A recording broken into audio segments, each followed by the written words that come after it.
चलिए, आप लोगों को मैं क्लास 10th में कल केमिस्ट्री पढ़ाया था। उसमें मैंने सिखाया था कि हमारे पास क्या होते हैं कि फिजिकल चेंज क्या होते हैं, जिसे भौतिक रिएक्शन बोलते हैं। और भौतिक रिएक्शन से क्या होते हैं, भौतिक परिवर्तन होते हैं। ऐसे मैंने आप लोगों को पढ़ाया था कि केमिकल चेंज क्या होते हैं, और मैंने कहा था कि केमिकल रिएक्शन से केमिकल चेंज होते हैं। मतलब हमारे पास रासायनिक परिवर्तन से ही क्या होता है, रासायनिक अभिक्रिया होती है। हम ऐसे कर सकते हैं, रासायनिक अभिक्रिया से हमारे पास क्या होते हैं, रासायनिक परिवर्तन होते हैं। ये सारी चीजें हम लोग कल पढ़े थे। फिर कल हम लोग एक चीजें पढ़े थे कि हमारे पास रासायनिक अभिक्रिया क्या होती है। फिर उसके बाद हम लोग पढ़े थे कि रासायनिक संकरण क्या होती है। रासायनिक अभिक्रिया में मैंने बताया था कि जब दो या दो से अधिक पदार्थ आपस में मिलते हैं और एक नए पदार्थ का निर्माण करते हैं, तो उसे हम लोग क्या बोलते हैं, रासायनिक अभिक्रिया बोलते हैं। फिर मैंने बताया था कि रासायनिक संकरण क्या होते हैं, वही रासायनिक अभिक्रिया में जो भाग लेते हैं, जो भी हमारे पास तत्व भाग लेते हैं, उसको हम लोग क्या करते हैं, शब्दों में लिखा रहता है तो रासायनिक अभिक्रिया, उसी को हम लोग सिंबल में कन्वर्ट कर देते हैं तो रासायनिक संकरण हो जाता है। यही टॉपिक हम लोग पढ़े थे। फिर हम लोग बोले थे कि अगले नेक्स्ट क्लास में आप लोगों को मैं पढ़ाऊंगा कितने प्रकार के होते हैं रासायनिक अभिक्रिया। आज वही हम लोग को पढ़ना है। एकदम ध्यान सुनिए, हम लोग का टॉपिक यही है कि रासायनिक अभिक्रिया जो होती है, ध्यान सुनिए, रासायनिक अभिक्रिया जो होती है, रासायनिक अभिक्रिया कितने प्रकार के होते हैं, कितने प्रकार के होते हैं, हम लोग को मेन प्रकार पढ़ना है। ठीक है, प्रकार की होती है, मेन हम लोग क्या पढ़ना है, प्रकार पढ़ना है, कितने प्रकार की होते हैं। तो आपको मैं बता दूं, रासायनिक अभिक्रिया तो बहुत प्रकार के होते हैं, लेकिन मेनली हम लोगों को 5 से 6 प्रकार पढ़ना है। और उसके अंदर कुछ कुछ ऐसे आते हैं, टॉपिक पे टॉपिक आ जाते हैं। जैसे अगर मैं आपसे कहूँ, जो हमारे पास डीकम्पोजिशन रिएक्शन होता है, जिसे विस्थापन अभिक्रिया कहते हैं, उसके अंदर 3 रिएक्शन आ जाते हैं। ठीक है, तो ऐसे छोटे छोटे रिएक्शन है, उसको हम लोग समझेंगे। तो सबसे पहले हम पढ़ेंगे, इसमें आता है सबसे पहले वाला जो टाइप हमारे पास है, वो आता है कॉम्बिनेशन रिएक्शन। क्या आता है, कॉम्बिनेशन रिएक्शन। और इसे हम लोग हिंदी में बोलते हैं, हिंदी में बोलते हैं संयोजन अभिक्रिया। क्या बोलते हैं, संयोजन, संयोजन अभिक्रिया। ठीक है, फिर उसके बाद हमारे पास आते हैं दूसरा, अगर मैं बात करूं तो दूसरा आते हैं हमारे पास डीकम्पोजिशन रिएक्शन। डीकम्पोजिशन रिएक्शन, ठीक है, इसे बोलते हैं वियोजन अभिक्रिया। क्या बोलते हैं, वियोजन, वियोजन अभिक्रिया। एक नाम इसका और आता है अपघटन अभिक्रिया बोला जाता है। क्या बोला जाता है, अपघटन अभिक्रिया, इसमें नाम लिख लीजिएगा, अपघटन अभिक्रिया। ठीक है, अभी तो मैं नाम लिख रहा हूँ, अभी नाम लिख रहा हूँ, फिर उसके बाद आपको बताऊंगा क्या क्या चीजें होती हैं। और तीसरा अगर मैं बात करूं, आप लोग थोड़ा ध्यान दीजिए। तीसरा अगर मैं बात करूं तो आता है डिस्प्लेसमेंट अभिक्रिया। मतलब डिस्प्लेसमेंट, डिस्प्लेसमेंट रिएक्शन। ठीक है, इसे बोलते हैं, इसे बोलते हैं विस्थापन अभिक्रिया। क्या बोलते हैं, विस्थापन, विस्थापन अभिक्रिया। ठीक है, ध्यान दीजिएगा, जो चीजें उसको ध्यान देना पड़ेगा, विस्थापन अभिक्रिया। ठीक है, और अगला अगर मैं चौथा की बात करूं, मैं चौथा अगर बात किया जाए तो चौथा हमारे पास आता है डबल डिस्प्लेसमेंट। क्या आता है, डबल डिस्प्लेसमेंट, डिस्प्लेसमेंट रिएक्शन। ठीक है, और इसे बोलते हैं द्विविस्थापन अभिक्रिया, द्विविस्थापन, विस्थापन अभिक्रिया।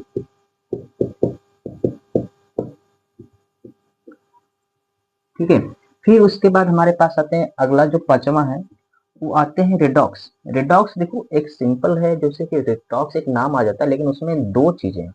रेडॉक्स का मतलब क्या होता है, पहली बात तो रेडॉक्स तो बोल दिया जाता है, रेडॉक्स रिएक्शन, रेडॉक्स रिएक्शन बोल दिया जाता है। लेकिन रेडॉक्स रिएक्शन में जो होता है, रेड का मतलब कुछ और होता है और ऑक्स का मतलब कुछ और होता है। इसमें दो चीजें छिपी हुई हैं। रेड का मतलब होता है रिडक्शन। क्या होता है, रिडक्शन, ध्यान सुनिएगा, रिडक्शन। और ऑक्स का मतलब होता है ऑक्सीडेशन। ऑक्सीडेशन, ठीक है, ऑक्सीडेशन। अब यहाँ पे हमारे पास रिडक्शन का हिंदी होता है अपचयन। क्या होता है? अपचयन, अपचयन। और ऑक्सीडेशन का हिंदी होता है ऑक्सीकरण या उपचयन, उपचयन। कभी कभी इसे क्या बोला जाता है? उपचयन होता है, कभी कभी इसे क्या बोला जाता है? ऑक्सीकरण। कभी कभी ना, हमेशा ही बोला जाता है, नाम है इसका, ठीक है, ऑक्सीकरण। अब इसमें अगर मैं इन दोनों को लिखूं तो इसे बोला जाता है उपापचय अभिक्रिया, ठीक है। अगर मैं रेडॉक्स की, बस केवल रेडॉक्स की बोलूं, रेडॉक्स में बोला जाता है उपापचय। उपापचय मतलब उपा अपचय, ठीक है ना। जैसे अगर मैं रेडॉक्स को लिखने का प्रयास करूं हिंदी, इसमें भी छिपा हुआ है उपापचय अभिक्रिया, उपा उपापचय अभिक्रिया। मैं थोड़ा सी चीजों को जो मैं बता रहा हूँ इसको ध्यान देना पड़ेगा।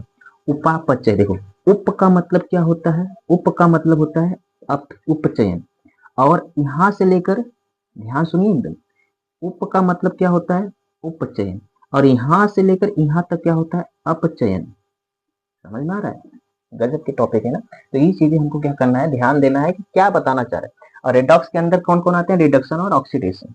और ये रिडक्शन ऑक्सीडेशन क्या होते हैं ये भी हम लोग समझेंगे। फिर इसके बाद अगर मैं बात करूं, थोड़ा सा यहीं से हम बता दे रहे हैं अगला जो हमारे पास है। अगला जो हमारे पास आते हैं, ठीक है, इसको ध्यान दीजिएगा। अगला हमारे पास आते हैं जो छठवां होते हैं, एक होता है एक्जोथर्मिक, ठीक है, एक होता है क्या? Exothermic reaction. और अगर मैं अगला बात करूं तो एक होता है एंडोथर्मिक। सब हम लोग एक एक करके समझें, ठीक है। रिएक्शन,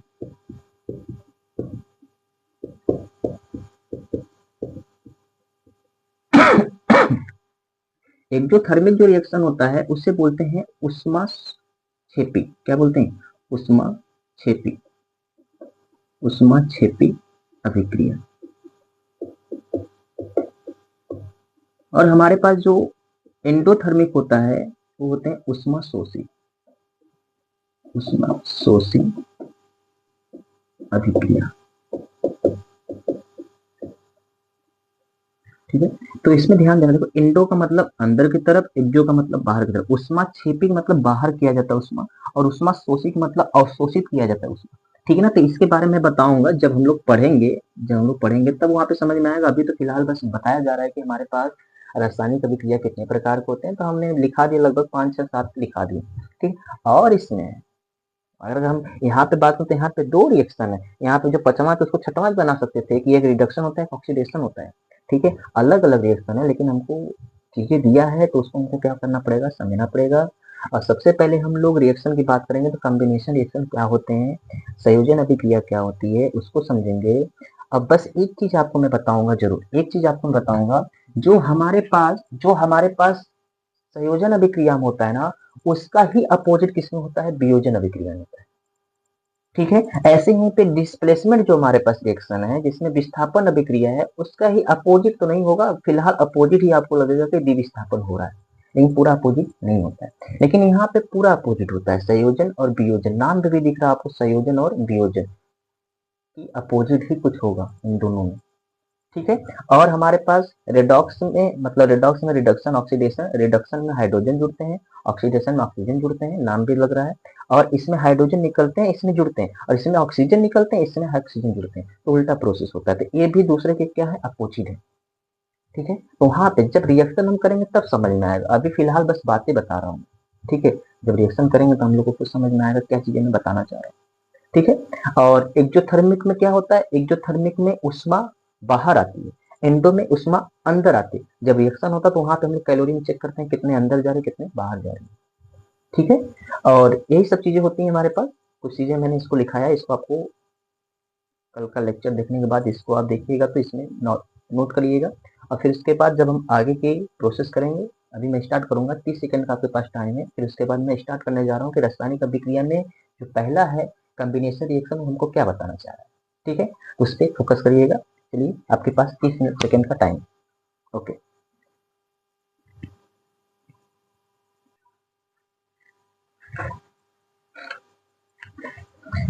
चलिए, अब आप लोगों को मैं क्या करूंगा, जो हमारे पास पहला टॉपिक था, अगर मैं बात करूं तो पहला टॉपिक हमारे पास क्या था?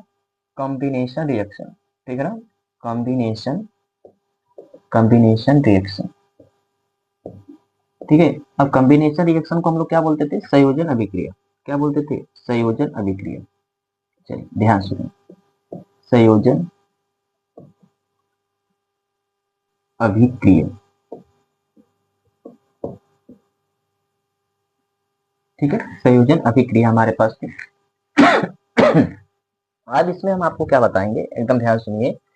अब हम कॉम्बिनेशन रिएक्शन में आपको ये बताना चाह रहे हैं कि नाम में भी दिख रहा है आप लोगों को कंबाइन होना। ठीक है ना, कॉम्बिनेशन मतलब क्या होता है? कंबाइन होना। कंबाइन मतलब कि जुड़ना। अगर मान लो कि हमारे पास दो एटम है या तीन एटम है, हमारे पास मान लो कि एक हमारे पास, आप एग्जाम्पल ले सकते हो, बहुत सारे एग्जाम्पल हमारे पास है। मैंने लिया आपको, मान लीजिए कि मैग्नीशियम लिया। क्या लिया मैंने? मैग्नीशियम। अब मैग्नीशियम के साथ मान लो मैंने नाइट्रोजन की भी क्रिया कराया। ठीक है, नाइट्रोजन की भी क्रिया कराया और बन जाएगा हमारे पास मैग्नीशियम नाइट्राइड। क्या बन जाता है? मैग्नीशियम नाइट्राइड बन जाता है। ठीक है, मैग्नीशियम नाइट्राइड बन जाता है।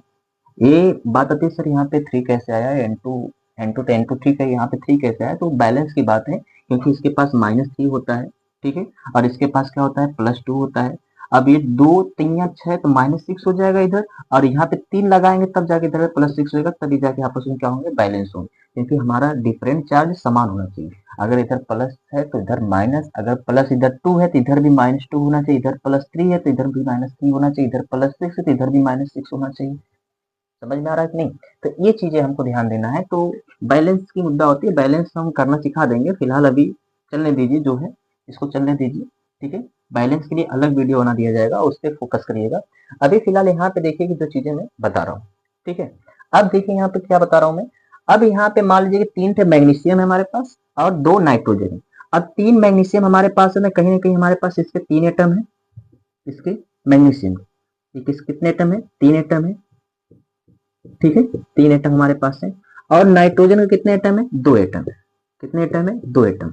ध्यान समझिए, ये थोड़ा सा मैं स्ट्रक्चर बना रहा हूँ, इस स्ट्रक्चर से समझने का प्रयास करिए। अब ये जब आपस में मिलते हैं, ये आपस में मिलते हैं तो ये क्या हो जाते हैं? कुल मिला के 5 एटम बन जाते हैं।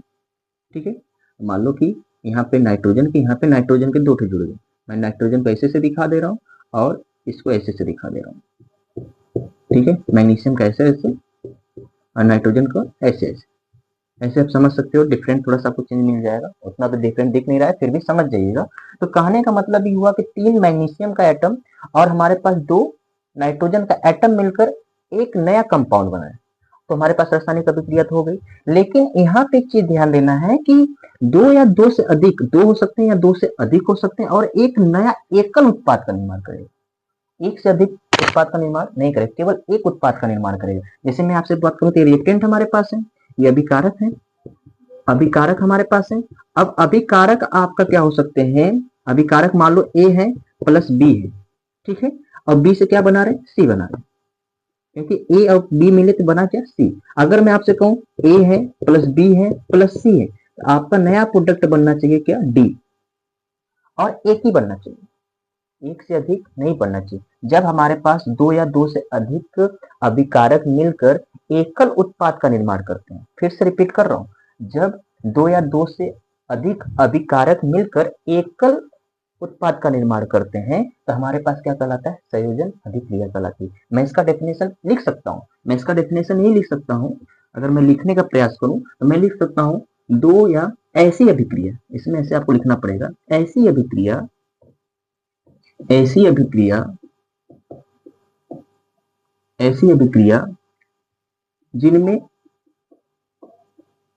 जिनमें दो या दो या दो से अधिक दो या दो से अधिक दो या दो से अधिक अभिकारक, दो या दो से अधिक अभिकारक अभिकारक आपस में मिलकर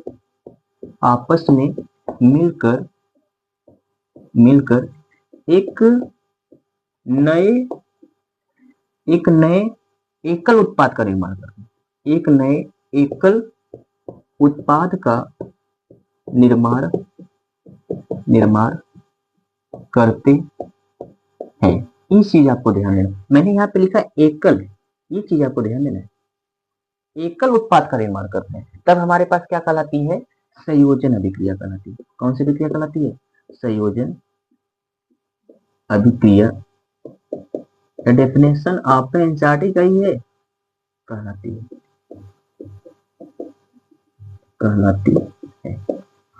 ओके, जो मैंने चीजें लिख रहा हूँ उस पर ध्यान दीजिएगा। कॉम्बिनेशन रिएक्शन क्या होते हैं? ऐसी अभिक्रिया जिनमें दो या दो से अधिक अभिकारक आपस में मिलकर एक नए एकल उत्पाद का निर्माण करते हैं, तो इसे हम लोग क्या कहते हैं? संयोजन अभिक्रिया। अब देखो यहीं पर क्या कहा, एक दो मिली, अब इसमें 3 एटम है, इसमें 2 एटम, वो भलू से मिलकर 5 एटम होंगे, लेकिन बने क्या? एकल उत्पाद बने, प्लस में कोई बाहर नहीं निकला, केवल एकल उत्पाद बना, तो हमारे पास क्या कहलाते हैं? संयोजन अभिक्रिया। इसे हम लोग मैग्नीशियम बोलते हैं, ठीक है। मैग्नीशियम होता है, प्लस क्या होता है? नाइट्रोजन होता है, और जो बन रहा है हमारे पास क्या बन रहा है? मैग्नीशियम नाइट्राइड बन रहा है। क्या बन रहा है? मैग्नीशियम नाइट्राइड बन रहा है। मैंने जो चीजें बताया, चीजों को मैं समझाना चाह रहा हूँ, जैसे बहुत सारे हमारे पास चीजें, जरूरी नहीं है कि हमारे पास एक एग्जाम्पल है, मैं एग्जाम्पल बहुत सारे रख सकता हूँ, बहुत एग्जाम्पल है। अगर बुक उठा दिया जाए एनसीईआरटी तो एग्जाम्पल उसमें है। अगर मैं एग्जाम्पल और रखूँ तो बहुत सारे एग्जाम्पल, जैसे आपको मैं बताऊँ, सोडियम है, और सोडियम के साथ Cl को जोड़िए, ठीक है, Cl के साथ रिएक्शन कराइए, Cl2 के फॉर्म में रहेगा, और हमारे पास बन जाएगा क्या? NaCl, और यहाँ पे 2 लगा दीजिए, यहाँ पे 2 लगा, लेकिन बन रहा है एकल उत्पाद ही ना, प्लस से बाहर नहीं निकल रहा है ना। 2 लिया मैंने, एकल उत्पाद बन गया। H2O भी ले सकते हो, H2 ले लो प्लस O2 ले लो, और बन जाएगा आपका H2O। बैलेंस कर दो, बैलेंस का मुद्दा है, बैलेंस कर दो। अभी बैलेंसिंग में बोला ना, अभी सिखाऊंगा नहीं, सिखाने टाइम आएगा सिखा दूंगा। तो ये सब क्या है? ये हमारे पास कॉम्बिनेशन रिएक्शन नहीं है, संयोजन अभिक्रिया, क्योंकि एकल उत्पाद का निर्माण कर रहे हैं ना। बात समझ में आ रही थी? तो ये चीजें हमको क्या करना है? ध्यान देना है। ये छोटी सी टॉपिक थी कॉम्बिनेशन रिएक्शन की, बस आपको ध्यान देना है। ऐसी अभिक्रिया जिनमें अभिकारक एक से अधिक होते हैं और मिलकर एकल उत्पाद का निर्माण करते हैं, ये हमारे पास क्या कहलाते हैं? संयोजन अभिक्रिया कहलाते हैं, ठीक है। अब इसको आप नोट कर सकते हो, ठीक। फिर उसके बाद हम आपको पढ़ाएंगे डीकम्पोजिशन रिएक्शन क्या होते हैं, फिर उसके बाद वही एक एक करके हम लोग पढ़ेंगे। इसको हम क्या करते हैं? रिविज करते हैं। आप देखना चाहते हैं तो इसको आप देख सकते हैं, और कहीं पर डाउट हो तो आप बता सकते हैं, कोई प्रॉब्लम नहीं, आपको डाउट को क्लियर किया जाएगा, ठीक है। चलें इसको मिटाएं। चलिए ठीक है।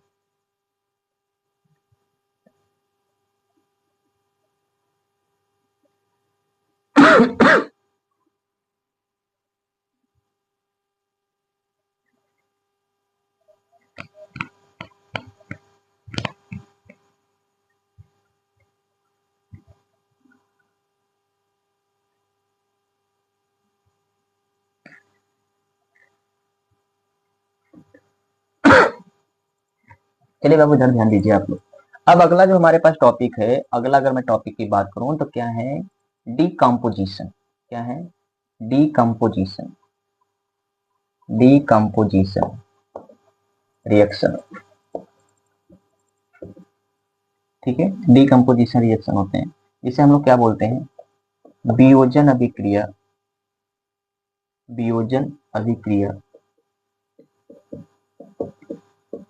और इसके पहले मैं लिखाया हूं अपघटन अभिक्रिया, ये भी लिख लीजिएगा, अपघटन अभिक्रिया। इंग्लिश में अपघटन को नाम चेंज हो जाता है, ठीक है ना, उस पर ध्यान दीजिएगा। वियोजन के लिए बस डीकम्पोजिशन होता है, अपघटन के लिए इंग्लिश का वर्ड चेंज हो जाता है। चलिए अब हम बात करेंगे, हम आपको कि सर वियोजन अभिक्रिया क्या होती है। तो मैंने कहा था कि जो हमारे पास कॉम्बिनेशन रिएक्शन होता है उसका जस्ट अपोजिट होता है। अब अपोजिट होने का मतलब ये है कि जैसे हम लोग एकल उत्पाद बना रहे थे, अब क्या करेंगे? हम एकल लेंगे अभिकारक, और उससे अभिकारक को क्या करेंगे? तोड़ेंगे, और तोड़ के अलग अलग उत्पाद बनाएंगे, ठीक है ना। तो ध्यान सुनिए, जैसे मैंने एग्जाम्पल लिया था, मान लो एक एग्जाम्पल लेता हूं मैं, एग्जाम्पल समझेगा फिर डेफिनेशन बनाएंगे, ठीक है। जैसे मान लीजिए कि मैंने लिया CaCO3, कैल्शियम कार्बोनेट है, ठीक है ना। अब कैल्शियम कार्बोनेट को हमको क्या करना है? तोड़ना है। देखिए कॉम्बिनेशन करने के लिए, रिएक्शन करने के लिए उतनी एनर्जी की हमको जरूरत नहीं पड़ती, लेकिन कोई चीज अगर कंपाउंड है तो उसको तोड़ने के लिए हमको एनर्जी की जरूरत पड़ती है, और एनर्जी कई सोर्स से मिल सकते हैं। जैसे हम कह सकते हैं उष्मीय अपघटन, ठीक है, और हम कह सकते हैं कि हमारे पास इलेक्ट्रिक करंट देने से, विद्युत अपघटन, और हम कह सकते हैं कि हमारे पास सौर ऊर्जा जिससे सनलाइट, ठीक है, सूर्य का प्रकाश, ये सब क्या है, एनर्जी का सोर्स है जिससे हम क्या कर सकते हैं, किसी भी कंपाउंड को तोड़ सकते हैं। तो ऐसे आसान तरीके से टूटेंगे नहीं। जैसे मान लीजिए कि मैंने हीट एनर्जी दिया, देखिए हीट का सिंबल होता है, ऐसे दिखाते हैं, ये हीट है, क्या है, हीट, या एच भी दिखा सकते हो, डेल्टा एच लिख सकते हो, या आप ऐसे बस डेल्टा बना सकते हो, ठीक है। अब हीट दिया जाता है तो हमारे पास क्या होते हैं, कैल्शियम, ठीक है ना, कैल्शियम ऑक्साइड बनते हैं, और प्लस क्या होते हैं, CO2 गैस निकलते हैं। अब क्या किया मैंने, किसी एक अभिकारक जो हमारे पास अभिकारक थे, इनको मैंने एक हीट एनर्जी दिया, और हीट एनर्जी से क्या हो गए, ये टूट गए, मतलब बिखर गए, अलग अलग भागों में टूट गए।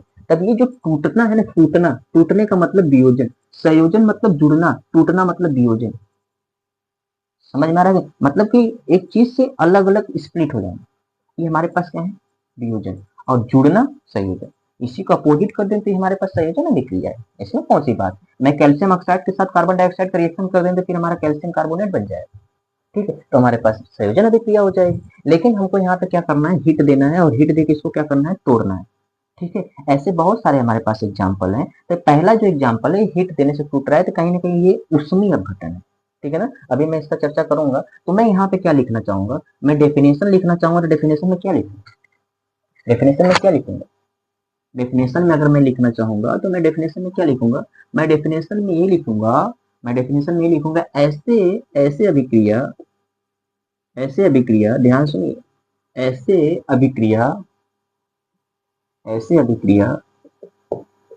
जिनमें जिनमें एकल अभिकारक, जिनमें एकल अभिकारक, अभिकारक टूटकर, एकल अभिकारक टूटकर,